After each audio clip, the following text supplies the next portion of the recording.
दीड Belgaum Chandgad live news म्हणजेच DBC live न्यूजमध्ये आपणा सर्वांचे स्वागत करत आहे. उत्तूरपासून 3 किलोमीटर अंतरावर असलेल्या करपेवाडी तालुका आजरा येथे काल रात्री घराची कवले काढून चोरट्यांनी काजू बियाची 20 पोती चोरून नेली.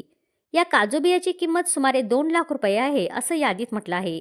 करपेवाडी गावी प्रकाश निवृत्ती इंगळे यांची काजू बियाची फॅक्टरी आहे. इंगळे यांनी आज आजरा पोलीस ठाण्यात चोरीची फिर्याद दिली आहे. पुढील तपास पोलीस उपनिरीक्षक संजय पाटील करत आहेत. या चोरीच्या घटनेने उत्तूर पंचक्रोशीत खळबळ उडाली आहे. गडिंग्लजहून रावसाहेब यादव.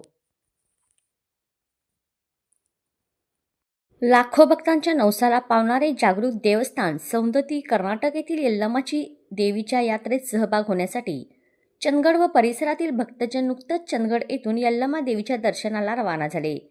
यावेळी समाजसेवक चंदगडचे नगराध्यक्ष सुनील कानेकर व सहकारी मित्र तसेच कार्यकर्ते यांनी जत्रेला जाणाऱ्या भाविकांची भेट घेऊन विचारपूस केली, अडीअडचणी दूर करून आशीर्वाद घेतला आणि जत्रेला जाणाऱ्यांना भाविकांना मनपूर्वक शुभेच्छा दिल्या.